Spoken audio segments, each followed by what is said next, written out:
Eu tenho certeza que você conhece alguém que já fez cirurgia bariátrica. Sabe por quê? Porque essa é uma das cirurgias mais feitas no Brasil, no mundo, e tem resultados comprovados.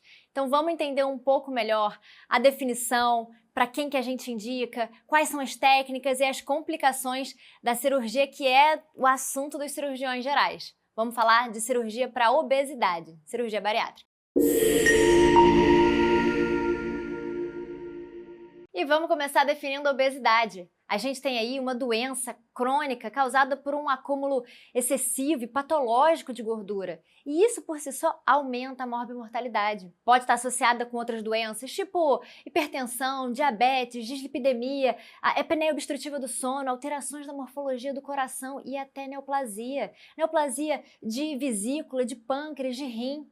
Observa que eu falei que tem várias doenças associadas, mas a obesidade pura e sozinha, ela é uma doença. Ah, mas eu tenho excesso de peso, mas eu não sou hipertenso, eu não sou diabético, então não preciso tratar. Precisa sim, porque a obesidade é uma doença, inclusive ela tem um CID, é 66, precisa ser tratado. Não é uma questão de estética, tá?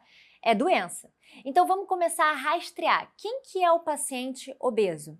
A gente usa aí uma relação que é o IMC, o Índice de Massa Corpórea. Então é o seu peso divididos pelo quadrado da sua altura. E aí a gente vai encaixar esse paciente numa categoria. Ele é eutrófico, tem sobrepeso, obesidade grau 1, grau 2, grau 3. Então vamos lá, isso é importante, cai na sua prova, tem que saber. O paciente que é eutrófico, ele tem um IMC que vai até 25. A partir de 25, a gente vai considerar ele como sobrepeso. E a partir de 30, ele já é obeso grau 1. A partir de 35, ele é obeso grau 2 e a partir de 40 é obesidade mórbida. Ele é obesidade grau 3. Então, qual que é o número que você tem que saber e levar para a sua prova? O 30. Porque o 30 aqui vai servir como corte para eu dar o nome obesidade. E qual que vai ser a abordagem inicial para o meu paciente? Então, detectei que ele tem uma obesidade e eu vou começar a tratar. Eu já vou partir direto para a cirurgia? Não, eu vou tentar um tratamento clínico. Então, eu vou tentar fazer exercícios físicos regulares, alteração alimentar, terapia medicamentosa, terapia psicológica. Quantas vezes você aí estudando percebeu que dá para desenvolver uma compulsão alimentar só porque está estressado, associado aí a um transtorno de ansiedade, depressão? Cara, terapia funciona muito para muita coisa. Inclusive, recomendo para todo mundo, tá? Até para quem acha que não tem problema nenhum, terapia é uma beleza. Então, a gente começa fazendo um tratamento clínico. Quando esse tratamento clínico, aí já tá, 2 anos, talvez mais, tentando, não tá funcionando, aí eu começo a pensar na cirurgia. E quando a gente fala de cirurgia bariátrica, eu tô falando do único tratamento que tem garantia de uma perda de peso ponderal sustentada a longo prazo. O paciente ele perde mais de 15% do peso, documentada em 10 anos. Cara, isso é um espetáculo. O paciente ele reduz as comorbidades, então o paciente ele diminui a quantidade de medicações que ele toma para hipertensão, ele diminui a quantidade de medicações para controle de diabetes. Isso para não dizer aqueles pacientes que de fato param de tomar medicação para controle de diabetes e hipertensão, melhora muito a apneia obstrutiva do sono, e aí por causa disso às vezes ele deixa de ser hipertenso, porque talvez ele tivesse uma hipertensão secundária por causa da apneia. E digo mais, diminui mortalidade. 30%, olha que número incrível! Então, aí surge o grande tema aí que é a cirurgia de obesidade. Para quem que a gente vai indicar essa cirurgia? Então, a gente já falou que é para aqueles pacientes que está tentando tratamento clínico por mais de 2 anos e não está indo bem. E quando a gente vai fazer a indicação baseada no IMC, para quem que eu indico a cirurgia? Para aquele paciente lá que tem obesidade mórbida, que tem obesidade com IMC maior do que 40, eu indico a cirurgia sem nem olhar para o lado. Para aqueles pacientes que têm um IMC acima de 35, eu vou indicar a cirurgia se ele tiver algum tipo de comorbidade que está associada ou até agravada ali, causada ou agravada pela obesidade. Então, paciente que tem refluxo, que tem hérnia, que tem artropatias, que tem hipertensão, diabetes, doença aterosclerótica de uma forma geral, todas essas doenças associadas e agravadas pela obesidade, quando eu tenho IMC acima de 35, eu tenho indicação de cirurgia. Tem uma situação muito específica que é o paciente que tem um IMC acima de 30 e ele tem diabetes tipo 2, está tentando tratamento clínico e não funciona, ele é refratário, ele já tem a diabetes há alguns anos, há menos de 10 anos, mas poxa, há alguns anos, ele tem entre 30 e 70 anos. Cara, esse paciente, ele merece a cirurgia bariátrica. E vou te dar mais uma informação. Observa que, poxa, IMC acima de 30, ele não é tão gordo assim para você estar indicando cirurgia bariátrica. É porque nesse caso eu não estou olhando para o peso dele, eu estou olhando para a condição metabólica dele. Cara, acabei de te falar, é um paciente diabético, refratário há anos.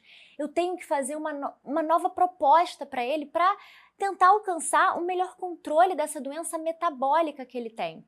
Então eu vou propor a cirurgia bariátrica e não é qualquer uma. A minha primeira opção vai ser o bypass, que eu vou comentar com vocês, não frita ainda não. Então, é o bypass, e aí eu tenho que ter pelo menos aí 2 endocrinologistas dizendo que realmente ele é refratário, merece. E aí meu objetivo é fazer para ele uma cirurgia metabólica. Olha que nome bonito para eu poder tratar esse paciente. Não é só pelo peso, é por doença metabólica. Que mais? O paciente, ele tem que ter entre 16 e 65 anos e ele tem que ter estabilidade psicológica. Não pode ser um paciente que está usando drogas ilícitas, que é etilista, que tem um transtorno depressivo importante. Esse paciente, ele tem que entender que ele é o protagonista do processo. Quantas vezes você faz uma cirurgia e o cara pensa assim, pô, agora eu posso largar de mão, tá tudo certo, né? Tô operado, nada vai dar errado. Dá errado sim. Você é o protagonista do processo, então você tem que ter estabilidade psicológica para isso. A cirurgia bariátrica, a gente sempre fala que ela é uma cirurgia multidisciplinar. Você precisa do nutricionista chegando junto, do preparador de exercício físico chegando junto, do terapeuta, psicólogo, psiquiatra. É uma cirurgia multidisciplinar. Então a gente já viu para quem que a gente indica e agora a gente vai dizer para quem que a gente contraindica a cirurgia. Então é óbvio que a gente vai contraindicar para aqueles pacientes que a gente não indica, né? Então essa parte é um pouco óbvio. Então aqueles pacientes que têm ausência dos critérios de indicação, para aqueles pacientes que têm extremos de idade. Eu falei para vocês, entre 16 e 65 anos. Mas hoje em dia isso é até polêmico, tá? A Sociedade Brasileira de Pediatria e, na verdade, a Sociedade de Pediatria no mundo inteiro, ela já vem pensando na cirurgia bariátrica como um tratamento para obesidade infantil. Já existem alguns documentos autorizando você fazer a cirurgia bariátrica em crianças acima de 13 anos. Isso tudo porque, como eu disse, cirurgia bariátrica tem um resultado fenomenal comprovado. Então, nos jovens, isso ainda é muito polêmico. Para você não errar, é acima dos 16, mas já está sendo bem vista aí para o tratamento de obesidade infantil, viu? Para os pacientes que têm vício em drogas ou álcool, a gente já discutiu, não dá para fazer nesses pacientes. Para os pacientes que têm um risco anestésico elevado, que têm hipertensão portal com varizes esofagianas, pacientes que têm doenças psíquicas, incapacidade de deambular, para os pacientes que têm um IMC maior do que 60, sabe por quê? Porque esse paciente ele tem um altíssimo risco anestésico, risco cirúrgico dele é muito aumentado, às vezes a gente até repensa, será que vale a pena eu fazer a cirurgia nesse paciente? Porque o risco dele vir a óbito no intraoperatório é muito grande. Às vezes você vai tentar terapias clínicas otimizadas, às vezes vai tentar terapias medicamentosas, a gente já tem hoje bastante medicação, tipo o tal Ozempic, liraglutida, tudo medicações para auxiliar esse processo e talvez trazer uma perda de peso inicial para depois eu pensar em operar meu paciente. A obesidade, ela é associada com inflamação. Esse é um paciente muito inflamado. Então, tem um risco grande para esses pacientes super obesos, tá? E quais são os mecanismos de cirurgia que a gente vai ter? Eu tenho cirurgias que são restritivas, ou seja, eu vou restringir o tamanho do meu armazenamento gástrico. Eu tenho cirurgias que são desabsortivas, ou seja, que eu vou reduzir a absorção dos nutrientes, e tenho cirurgias mistas, que são restritivas e desabsortivas. Vamos começar falando das restritivas. Dentre as técnicas restritivas, a gente vai falar do sleeve, da banda gástrica ajustável e do balão intragástrico. Vamos começar com o sleeve porque ele é a técnica que eu acho que é a mais feita no mundo. Primeiro porque a execução dele é mais simples. Sabe como é que você faz o sleeve, que a gente também pode chamar de gastrectomia vertical? Você pega o estômago e corta ele verticalmente. Então você pega um grampeador, você entra ali na barriga com seus trocáteres, com as suas pinças, e aí você vai pegar o grampeador e vai cortar igual uma tesourinha. Você sai cortando todo o fundo do estômago e deixa ali um restante de conteúdo de estômago que vai equivaler ali a uns 150, 200 ml. Então você diminui o espaço físico do estômago para caber comida. Essa técnica, ela preserva o piloro, então ela não tem algumas complicações como o dumping, que a gente vai falar mais a seguir. Ela reduz os níveis de grelina. Vamos conversar um pouquinho sobre grelina. Grelina é um hormônio orexigênico. Orexis, do grego, apetite, significa que ele é um indutor de apetite. Então, quando a grelina está alta, grelina, hormônio produzido no fundo gástrico, quando a grelina está alta, você tem mais apetite. Então, talvez um dos mecanismos que a gente use e seja ótimo durante a cirurgia bariátrica é a gente tentar diminuir esse hormônio. Então, o sleeve, por exemplo, que você faz a remoção do fundo gástrico, você então faz o quê? Diminui a produção de grelina. Então, o paciente ele tem menos fome. Então, além de caber menos naquele espaço de estômago que sobrou, eu sinto menos fome, eu tenho mais saciedade. Ótimo! Voltando na parte do hormônio, grelina, eu decorava que era com G de gordo. Então, era aquilo que me dava fome. Porque você vai ver, ao longo aí do seu estudo, que tem 1 milhão de outros hormônios produzidos pelo trato gastrointestinal e todos eles são anorexigênicos. Então, eles diminuem o apetite. O único que aumenta, que induz o apetite é a grelina. Então, grelina com G de gordo, ele é o único que é orexigênico. Foi? Então tá, vamos voltar aqui para o nosso sleeve. Então, o sleeve, ele diminui grelina, então ele diminui o apetite. Eu tô comentando com vocês que o sleeve ele é uma técnica restritiva. Eu tô restringindo o tamanho do armazenamento do meu estômago.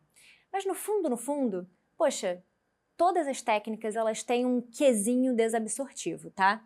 Mas como é um inho, é pouca coisa, eu vou inclusive indicar essa cirurgia para quem já tem algum tipo de deficiência vitamínica prévia, porque influi muito pouco na desabsorção. Então, se você já tem uma carência de ferro, alguma coisa assim muito importante, faz o sleeve, ele vai afetar pouco você do ponto de vista de absorção, ok? O que mais? Ele é uma possibilidade de complementação com o switch duodenal. Não frita com essa informação, a gente vai falar de switch duodenal, mas já usa o sleeve para linkar com essa outra abordagem que é o switch duodenal. Agora presta atenção nesse último tópico, refluxogênica. Cara, isso pega demais. Não na prova, mas no paciente. Porque o que acontece? O paciente que ele fez o sleeve, ele diminuiu o tamanho do estômago, mas ele faz um estômago ali que fica trabalhando com alta pressão. Então é muito, muito comum que o seu amigo, que já fez sleeve, ele fala para você o tempo todo, cara, que refluxo chato. Inclusive, dá tanto refluxo no pós-operatório que a pessoa que já tem o mínimo refluxo no pré-operatório é contraindicada ela fazer o sleeve, porque sabe que vai aumentar muito. E às vezes, assim, é um refluxo que é incompatível com o seu dia a dia. E aí é indicado, às vezes, a gente até reabordar esse paciente e mudar a técnica dele, sair de um sleeve, ir para um bypass, porque é muito refluxogênico, tá? Próximo, a banda gástrica ajustável. Como que isso funciona? Hoje em dia, a gente usa muito pouco mesmo, mas eu vou comentar com vocês. Imagina o estômago, a imagem aqui está ótima, a gente vai colocar como se fosse uma pulseira inflável ao redor dela. Então a gente encaixa uma pulseirinha que fica ali bem na parte proximal do nosso estômago, perto da junção esôfago-gástrica, e aí fica um dispositivo colocado aqui embaixo da pele que a gente consegue regular mais ou menos o quanto que essa pulseira, essa banda gástrica, ela fica inflada. Esse aqui é um mecanismo que faz uma restrição ajustável, é um método reversível. Então, se eu inflo mais a minha banda, eu faço uma restrição maior, o meu paciente ele acaba comendo menos, porque não entra, não fica legal, ele fica desconfortável, esse paciente ele pode ter muito vômito, ele tem uma certa intolerância alimentar. É de fácil adaptação, baixa complexidade, você não muda a anatomia do paciente, então tem algumas vantagens. Por outro lado, ele aumenta a grelina. Você o tempo todo ali está diminuindo a quantidade de alimento que chega no seu estômago, mas isso não te dá saciedade, você fica morto de fome o tempo todo. Então, aumenta os níveis de grelina, aumenta a fome e aí acaba tendo um pouco efeito na redução de peso de uma forma geral. Aí você fala assim, mas se não está entrando a comida, como é que ele pode comer à vontade, né? Porque às vezes ele só vai comer líquido, que não tem problema, ele não vai engordar. Na minha residência, a gente falava que existem os famosos gordos por leite condensado. Acredite, mesmo que só passe líquido, que essa banda esteja super apertada, eles dão um jeito. Existe o clássico comedor de leite condensado, que é líquido, é uma belezinha e ele engorda sim. Então, acredite, dá para engordar com esse processo, porque você fica com muita fome. Entre as desvantagens, além dessa questão da grelina, aquilo ali, aquela banda o tempo todo inflada, ela pode fazer uma estenose do estômago. Então o paciente às vezes ele fica realmente com um refluxo muito importante, com vômitos, uma intolerância alimentar realmente importante. Pode fazer erosões, perfurações do estômago, então é uma técnica que a gente usa muito pouco hoje em dia.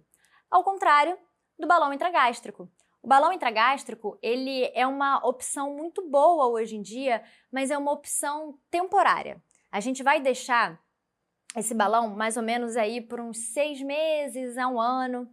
E o que a gente faz? A gente faz uma endoscopia e posiciona um balão, literalmente um balão, dentro do estômago do paciente. Um balãozinho macio que a gente preenche ali com uma solução salina, inclusive a gente coloca azul de metileno dentro. E o paciente fica com aquilo ali por 6 meses a 1 ano, ajuda a fazer uma perda de peso inicial. E às vezes quando o paciente ele é muito obeso, a gente coloca o balão intragástrico para ele perder um pouco de peso no começo, para depois a gente fazer a cirurgia nele. A gente acha que não, acha que dá para fazer cirurgia em qualquer paciente, mas quando o paciente ele é muito obeso, isso dificulta, traz uma dificuldade técnica na hora da cirurgia. É muita gordura ali em cima, é difícil mesmo você manipular. Então o balão intragástrico ele é uma medida provisória, mas que ele consegue fazer uma perda de peso inicial aí no paciente para muitas vezes eu depois associar a uma medida cirúrgica de fato. A gente enche com azul de metileno, só uma curiosidade, a gente enche com azul de metileno porque ele é um corante azul e aí quando esse balão estoura, o paciente fala, nossa, evacuei azul, é só para o paciente saber que o balão estourou e aí nada demais, acabou o tempo, a vida do balão e é isso, vida que segue, às vezes você pode colocar outro, às vezes não, mas era só um marcador aí de quando o balão não está mais ali dentro do estômago, é isso. Então agora vamos falar das desabsortivas. Antes de eu entrar em detalhes das técnicas desabsortivas, vamos comentar um pouquinho sobre o trato gastrointestinal fisiológico. O conteúdo que você comeu, ele vai entrar no estômago e aí ele passa pelo piloro, passa pelo duodeno. No duodeno, a gente recebe os ácidos biliares, recebe as enzimas pancreáticas e quando você tem a mistura desse conteúdo bílio-pancreático junto com o bolo alimentar, começa o processo de digestão. E aí, juntos, amiguinhos vão caminhando por todo o seu intestino e durante esse processo vai acontecendo a absorção dos nutrientes, inclusive de gorduras.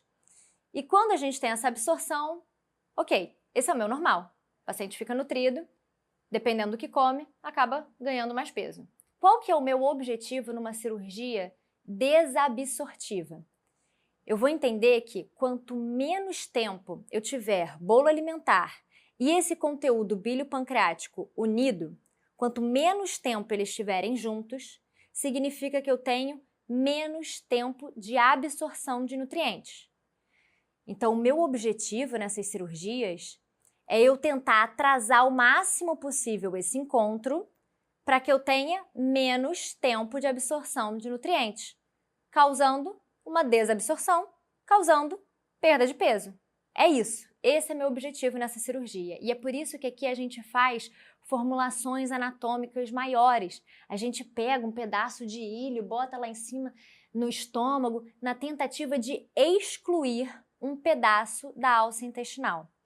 O pedaço da alça intestinal que a gente exclui é o pedaço da alça bílio-pancreática. Então, a gente sempre vai pegar um trecho daquela alça que recebeu ácidos biliares e as enzimas pancreáticas, vai deixá-la caminhando um bom tempo sozinha, para depois, lá na frente, ela se encontrar com um bolo alimentar e percorrer um curto caminho juntas, até a válvula iliocecal e daí para o cólon e continuar tendo absorção. Então, ok, se eu tenho uma região de má absorção, eu vou absorver menos proteína, absorver menos ferro e eu vou absorver menos gordura. Quando eu absorvo menos gordura, existe uma clínica, um quadro clínico mais típico, que é daquele paciente que tem múltiplas evacuações diarreicas ao longo do dia, vai ter evacuação mal cheirosa, muita flatulência. Isso é sinal de má absorção de gordura. Além disso, esses pacientes que fazem as técnicas desabsortivas, eles têm um risco aumentado de fazer litíase biliar. Então, essa aqui é uma indicação do meu paciente de eu fazer uma colecistectomia num paciente assintomático. Lembra lá da aula de vesícula, de síndromes litiásicas, que a gente tem algumas indicações específicas para fazer a colecistectomia nos pacientes assintomáticos e a cirurgia bariátrica ela acaba entrando nesse quesito, porque nesses pacientes eu também faço a colecistectomia no paciente assintomático porque ele tem maior chance de fazer litíase associada. Então vamos começar falando das técnicas desabsortivas com a cirurgia de Scopinaro. Você provavelmente não conhece ninguém que fez essa cirurgia. Porque hoje em dia a gente olha para trás e vê, cara, que parada absurda que é essa cirurgia. Olha para a imagem. Vamos lá. O que é a cirurgia de Scopinaro? Eu faço uma gastrectomia horizontal, então eu cortei horizontalmente o meu estômago, e aí eu deixei uma anastomose do meu ilho lá em cima no estômago, e depois eu faço outra anastomose ali embaixo. Olha o caminho. Tem um caminho que faz do estômago descendo reto até quase a válvula iliocecal. E aí, uns 50 a 100 centímetros antes da válvula iliocecal, eu tenho outra anastomose, que é daquela alça bílio-pancreática. Observa que ela vai vir lá da região do duodeno, trazendo ácidos biliares e secreção pancreática. E olha o tamanho do caminho que ela percorre sozinha até se encontrar com a alça que veio direto do estômago. A alça comum do encontro entre elas tem ali, ó, 50 a 100 centímetros no máximo. Olha aquele trechinho ali antes de entrar na válvula iliocecal, é muito curto. Sabe o que essa cirurgia faz? Uma danada desnutrição. Teve uma vez que eu estava no plantão de pós-operatório e eu recebi um paciente que ele fez cirurgia de Scopinaro há 20 anos atrás e eu internei ele com pelagra. Cara, qual foi a última vez que você viu pelagra? Ainda mais na sociedade, assim, na alta sociedade? Recentemente. Você não vê mais. Porque a gente não faz mais essa cirurgia. É muita desnutrição. Porque a área de via comum, de alça comum, é muito curta. Isso aqui é incompatível praticamente com uma boa nutrição do paciente. A gente quer emagrecer ele, mas não a qualquer custo, não é mesmo? A outra opção de cirurgia desabsortiva é o switch duodenal. Lembra que eu falei de switch duodenal quando eu comentei sobre sleeve? Então, para acalmar a sua ansiedade, a gente vai falar agora de switch duodenal.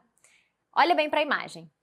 O primeiro passo dessa cirurgia é fazer o sleeve, que a gente já comentou. Então, olha ali na imagem, você está vendo que a gente fez uma gastrectomia vertical, que foi o primeiro passo.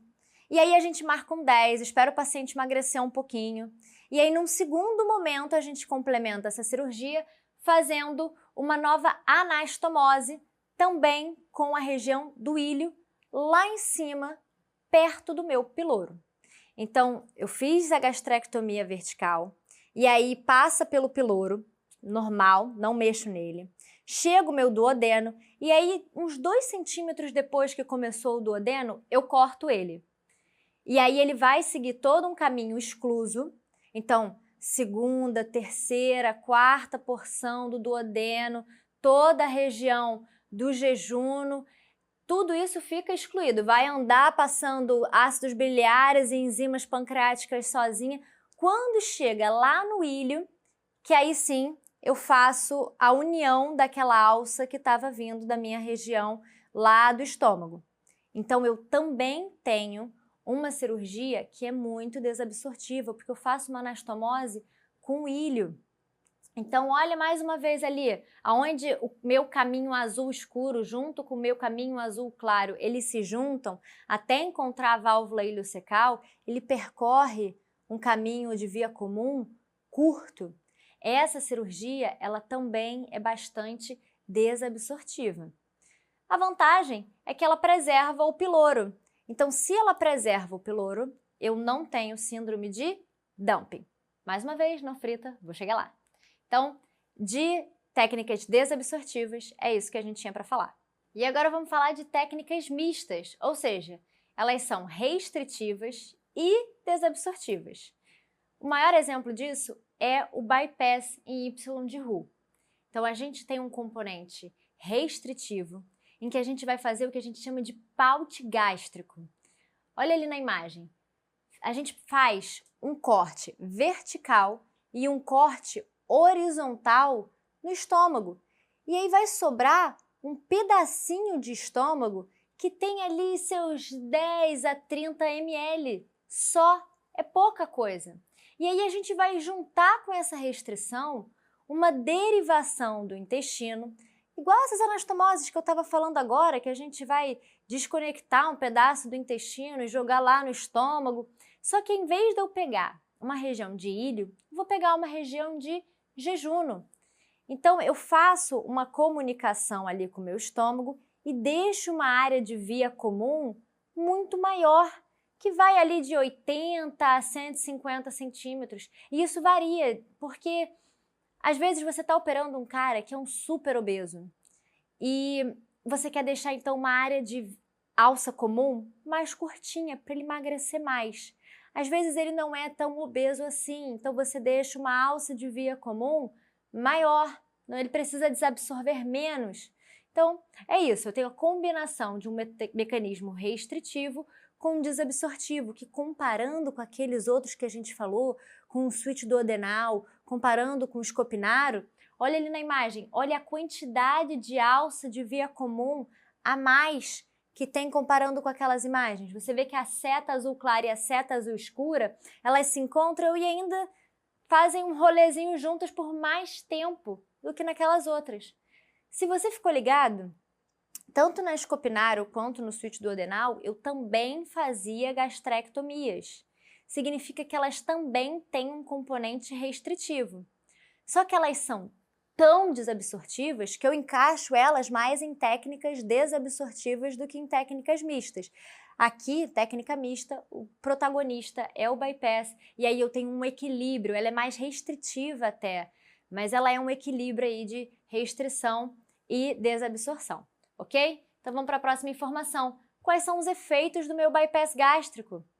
Eu tenho aqui um paciente que tem uma redução considerável do peso, eu uno as duas coisas num paciente que consegue ficar bem nutrido no final das contas.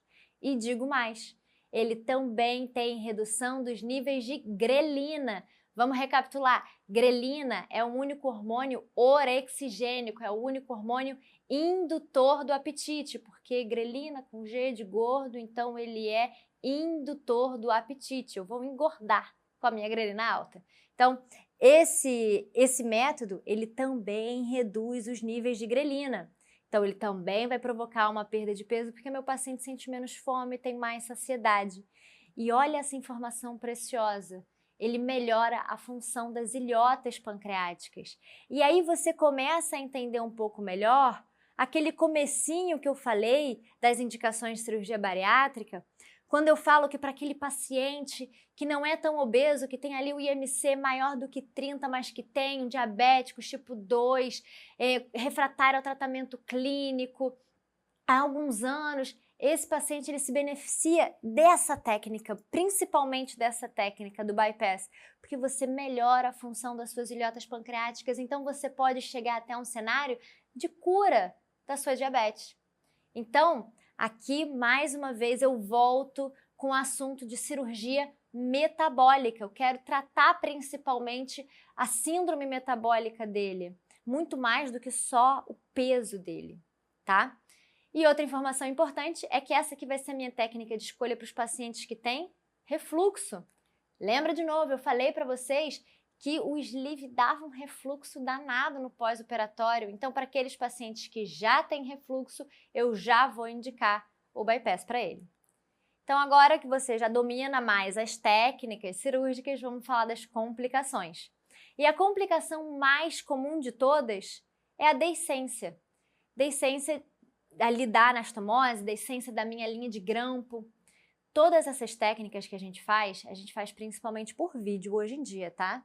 É óbvio que dá para fazer cirurgia bariátrica aberta, inclusive eu fiz muito na minha residência por motivos de... Era uma ótima cirurgia para o R2 começar a treinar as entero-enteranastomoses, gastro-enteranastomoses, então era bem legal, mas hoje em dia eu olho para trás e vejo o absurdo que isso era, porque hoje em dia a cirurgia bariátrica assim, por vídeo, é espetacular. Mas enfim, voltando, a gente está falando então de deiscência de linha de grampo, por exemplo, em que a gente vai passar ali o grampo para poder cortar o estômago e às vezes um grampinho solta, às vezes você usou uma técnica inadequada e faz uma deiscência, pode levar a uma fístula. Especialmente, por exemplo, no sleeve, aquela última grampeada que você dá lá em cima, perto da junção esôfago-gástrica, a gente chama aquilo ali de ângulo de Risch. Cara, aquela região é a que eu tenho quase certeza que se tiver sido feito um sleeve, é ali que eu tenho a minha decência. Ela é uma região de mais alto risco, porque é mais difícil, como ela é mais longe, é mais difícil da gente chegar com o grampeador, então a chance de fazer, de fato, uma fístula ali é maior. Como é que eu reconheço esse paciente que teve uma deiscência, que está saindo conteúdo gástrico para a cavidade abdominal? Esse paciente começa a ter febre, leucocitose, taquicardia. E aí, como é que eu vou tratar? Primeiro que eu vou mandar ele parar de comer, né? Dieta zero, para parar de alimentar a minha fístula. Então, aquilo ali começa a cicatrizar se meu paciente ficar em dieta zero.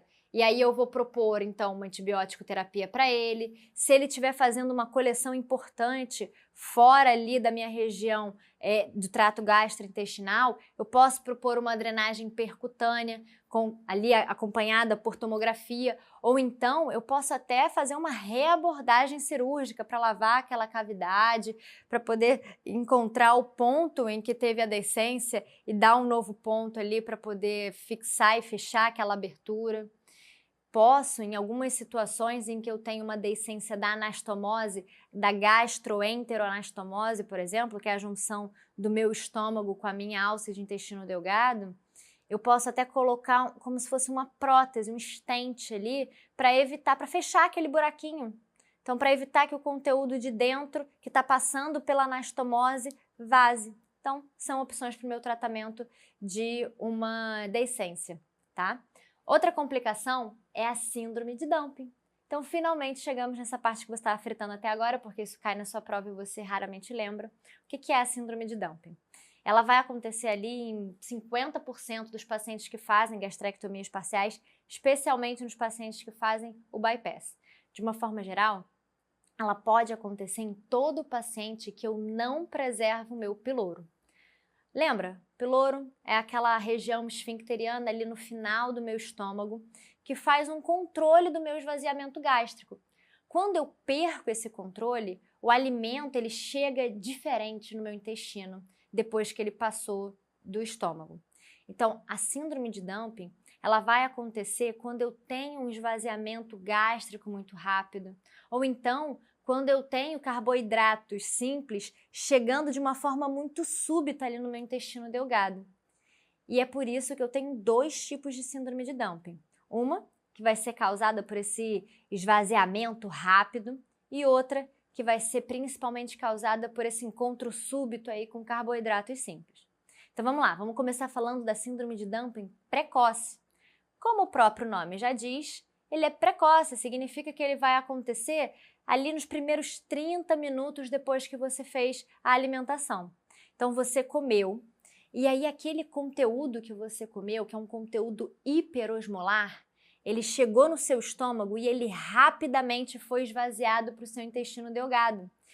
Essa passagem rápida de conteúdo hiperosmolar, ela acaba fazendo uma liberação hormonal de bradicinina, serotonina, glucagon, que provoca uma dor abdominal, uma cólica, náusea, vômito, diarreia. O paciente ele tem bastante sintoma gastrointestinal. Ele pode ter também sintomas cardiovasculares, ele faz palpitação, pode ter tontura, desmaio. Então isso aqui é principalmente causado por aquele paciente que tem uma chegada rápida do conteúdo hiperosmolar. Então isso aqui é o dumping precoce. Qual que é a diferença disso para o dumping tardio? Como o próprio nome já diz, agora ele é mais tardio, ele vai acontecer cerca de 1 a 3 horas depois que você se alimentou. Então você comeu um carboidrato simples, aquilo ali acaba gerando, aquilo ali é rapidamente digerido, né? Então ele vai fazer uma hiperglicemia rápida. E aí, para compensar essa hiperglicemia, o paciente ele faz o quê? Para eu começar a digerir toda aquela glicose que está chegando, eu aumento muito a minha quantidade de insulina. E aí, se eu aumentei muito minha quantidade de insulina, eu vou fazer uma hipoglicemia profunda depois. E aí é nesse momento dessa hipoglicemia profunda que o nosso corpo reage. E aí você tem uma reação adrenal importante, você começa a liberar ali catecolaminas que vão fazer principalmente, aqui já não são mais tão sintomas gastrointestinais, mas ele faz principalmente esses sintomas adrenérgicos. O paciente ele tem muito tremor, muita palpitação, ele vai ter muita tontura, diaforese, taquicardia. Então, principalmente sintomas cardiovasculares causados por essa hiperglicemia com hiperinsulinemia seguida de uma hipoglicemia profunda. E é por isso que a gente chama o dumping tardio também de hipoglicemia hiperinsulinêmica pós-prandial, que é exatamente esse mecanismo que eu expliquei. Então, se num dumping precoce eu tenho principalmente bradicinina, serotonina e glucagon, aqui eu já vou ter mais catecolaminas, mais hormônios relacionados à resposta adrenal, uma resposta adrenérgica. Então, como é que eu vou pensar agora em tratar o meu paciente que tem uma síndrome de dumping? Primeiro que eu vou ter que diminuir, então, o esvaziamento gástrico desse paciente. Se estava chegando muita coisa muito rápida ali no meu intestino, porque ele não tem mais o controle pilórico, então eu vou tentar comer menos e fracionar a minha dieta. Então, em vez de comer as grandes refeições, eu vou comer menos quantidade, mais vezes ao dia, para não gerar esse impacto grande ali no meu intestino delgado. Outra opção são medicações que vão ajudar a retardar esse esvaziamento gástrico, como, por exemplo, análogos de somatostatina, tipo o octreotide, ou então aqueles agonistas de GLP-1. Isso tudo vai retardar o meu esvaziamento gástrico. Em relação àqueles carboidratos simples, eu também vou tentar diminuir isso na minha dieta. E a outra opção que eu tenho é usar, por exemplo, a carbose. A carbose é uma medicação que ela vai diminuir a absorção dos carboidratos. Então, opções de tratamento vão incluir mudanças de hábito, análogos de somatostatina, agonistas de GLP-1. Então, são opções do nosso tratamento. O que mais que a gente vai ter agora em relação às complicações? A gente já falou de decência, a gente já falou de síndrome de dumping e agora a gente vai falar de deficiências. A gente tem deficiências polivitamínicas, a gente tem deficiência proteica, a gente tem deficiência de ferro. principalmente os pacientes que fazem abordagens como o bypass, ele tem que fazer suplementação. E aí a deficiência de ferro, ela é a mais comum de todas, porque todas essas aqui, elas vão fazer o quê? Elas estão excluindo o duodeno e o jejum proximal, que são justamente as minhas regiões em que eu tenho a absorção do ferro, a absorção de proteína. Então é muito comum que eles façam deficiência de ferro, levando a uma anemia ferropriva. Sempre, todo paciente que faz um bypass, você vai ver que ele vai tomar aquelas cápsulazinhas de polivitamínicos, incluindo ferro. Ele toma muito whey para poder compensar a perda proteica. Diferente do paciente que faz sleeve. Eu comentei com vocês que o sleeve ele também tem um quezinho de absortivo. Então, às vezes a gente precisa suplementar sim, tá? Mas faz muito menos deficiência do que esse paciente. Continuando falando das complicações, agora a gente vai falar da complicação da banda gástrica e eu não vou trazer nenhuma novidade para vocês. Já comentei, a banda gástrica ela pode levar a refluxo, a intolerância alimentar, porque mais uma vez eu tenho aquela pulseirinha inflável ali bem perto da minha junção esôfago-gástrica que vai levar a esses vômitos frequentes, estenose, refluxo. Sabe uma coisa que parece bizarra e eu já vi acontecer e eu não acreditava até eu ver? Às vezes, essa banda gástrica, esse anel que fica fora do estômago, mas estrangulando ele fica ali durante um tempo, estrangulando, estrangulando, estrangulando, até o momento que ele estenosa e às vezes ele vai se misturando com a parede do estômago e ele chega a entrar no estômago, ele é como se ele fosse fagocitado ali pelo estômago, ele entra no estômago e ele pode até descer no trato gastrointestinal e causar algum tipo de obstrução intestinal. É bizarro e pode acontecer. Em relação ao sleeve, mais uma vez, não vou trazer nenhuma novidade, a gente já comentou, complicações associadas ao sleeve são as decências de linha de grampo, porque, mais uma vez, decência é a principal complicação de todas essas cirurgias. Então, aquelas decências, no caso do sleeve, principalmente lá no terço proximal, lá naquele ângulo de Ries. E outra complicação, o refluxo, que eu já falei que é danado.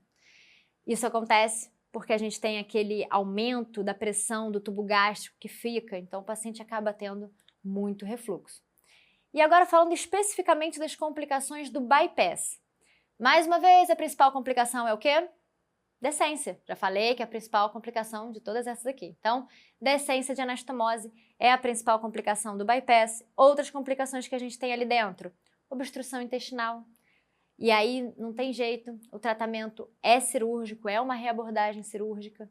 E tem uma outra complicação que é difícil de explicar, às vezes até quando você vê, você não entende muito bem, mas é importante eu citar isso com vocês, que é a hérnia de Petersen. Quando você começa a fazer muito recorte e colagem das alças intestinais, ela começa a criar espaços que não existiam antes. Então, se você tinha uma alça de jejuno que estava toda juntinha, e aí você decide que vai seccionar ela e vai botar essa alça de jejuno lá em cima no seu estômago, fazendo anastomose gastrojejunal, você começa a criar um espaço que não existia antes, aqui no meio, que vai ser limitado ali atrás daquela alça do Y que subiu, que fica ali na frente do retroperitônio, que fica ali um pouquinho abaixo do seu cólon transverso. Isso cria um espaço de Petersen. E quando as alças intestinais do corpo que estão ali seguindo o movimento peristáltico, elas resolvem entrar nesse espacinho, a gente tem a hérnia de Petersen. O paciente ele começa a se queixar de uma dor que é intermitente. Quando essas alças se projetam ali dentro, dói mais, às vezes elas voltam aí dói menos. Às vezes o paciente fala que ele fica numa determinada posição que melhora, mas não tem jeito. O tratamento da hérnia de Petersen é cirúrgico.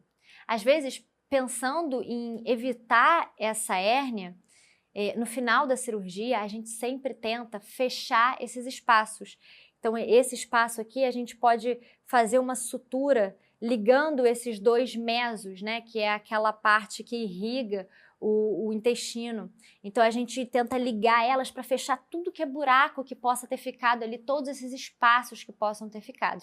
Mas Hérnia de Petersen é uma complicação do bypass e é uma complicação cujo tratamento é cirúrgico. E aí, para finalizar, vou só voltar aqui na parte das carências nutricionais. A gente já falou que o bypass ele pode evoluir com carência de ferro, ele também pode evoluir com carência de vitamina B12, e aí lembra, vitamina B12 faz parte da mielinização do meu axônio, então se eu tenho carência dessa vitamina, meu paciente pode desenvolver encefalopatia de Wernicke, ele pode ter neuropatias periféricas. De uma forma geral, todas aquelas técnicas desabsortivas, o paciente pode ter deficiência nutricional de ferro, de vitaminas lipossolúveis, de proteínas. Então, eu tenho que ter esse cuidado com a suplementação do meu paciente.